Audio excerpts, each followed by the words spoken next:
Hello there. Aloha and welcome to this Facebook Live on self-forgiveness.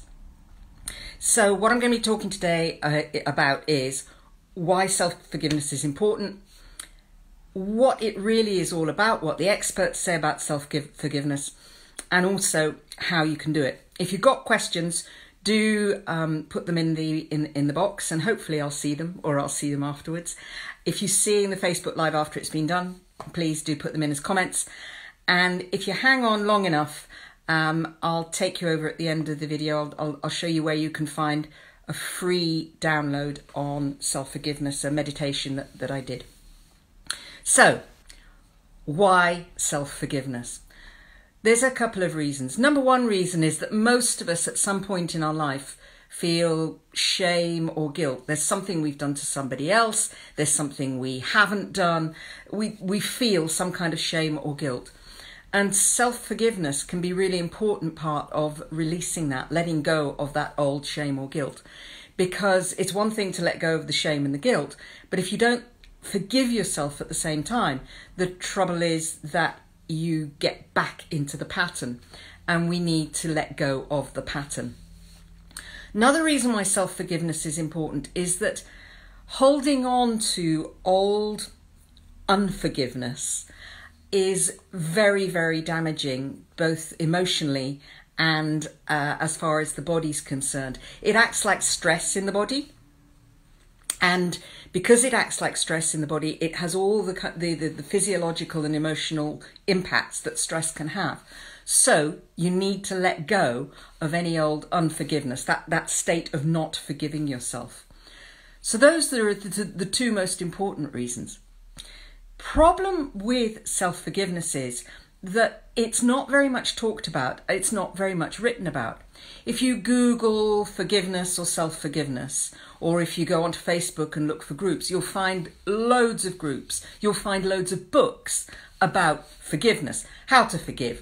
The forgiveness books or book of Desmond Tutu, loads and loads of books on forgiveness. But there's very little out there on self-forgiveness. It's like the ugly sister of the whole forgiveness story. And because it's the ugly sister of the forgiveness story, not many people really know how to do it, what to do. So I'm hoping to help you address that. Why should you listen to me? Well, for the past 20 years, I've been working on self-forgiveness and forgiveness. And I'm actually in the middle of writing a book about forgiveness. And there's a lot in my book about self-forgiveness.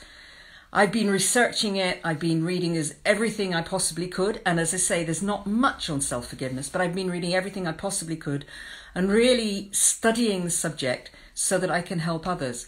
Because certainly for me on my journey, learning to forgive myself has been a huge part of the journey out of clinical depression. Learning to forgive others, to stop blaming, that was important. But learning to forgive myself, to release all those feelings I had about, oh, how could I have done that to that person? Or why have I not reached my potential? The shame about feeling I've not ever reached my potential. Those kinds of things. Really, really important in the journey out of clinical depression. So apparently I have a poor network connection. So we'll see what's going to happen with the live. It's wonderful technology, isn't it? So on to the what about self-forgiveness. So self-forgiveness it's focused in on itself. It does what it says on the tin. And one of the things that you can do with self-forgiveness, within Huna, there's a lot of techniques for releasing baggage. So one of the things that you can do is you can use one of the Huna techniques that I talk about to release shame and to release guilt. That will help you hugely. You can also use a meditation or a visualization. You can put yourself into a nice state and imagine forgiving yourself for all those things that you believe you need to forgive yourself for. Now you can do that for yourself, or you can do it as a guided visualization, and I can offer you one of those. People talk a lot about Ho'oponopono and forgiveness. the problem with using Ho'oponopono for self-forgiveness is Ho'oponopono involves putting the person that you want to forgive on a stage and then forgiving them. And it doesn't matter whether you do it the way that I teach or whether you do it the way that Joe Vitale or someone else teaches. You create a stage and you put the person on the stage. The problem is that forgiving yourself in that way, where you're putting yourself on the stage and trying to forgive yourself, looking at yourself on the stage, it's quite a tricky thing for your brain to compute. And so it's much easier to do it as a visualization or as a meditation.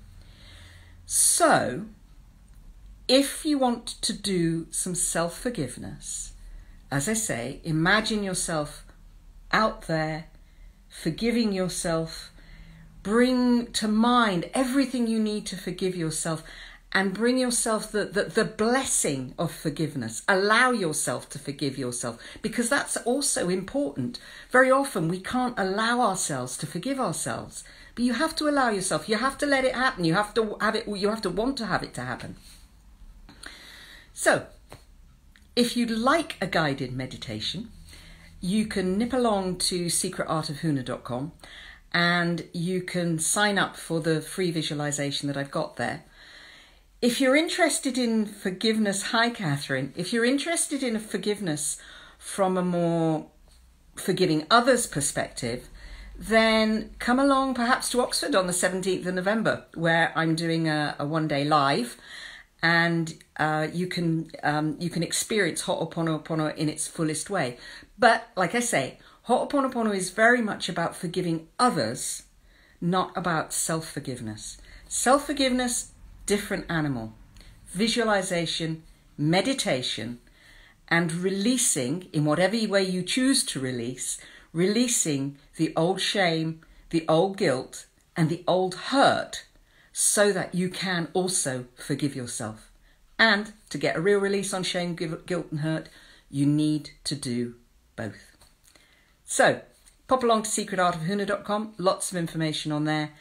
And I look forward to talking to you or seeing you very, very soon. Goodbye.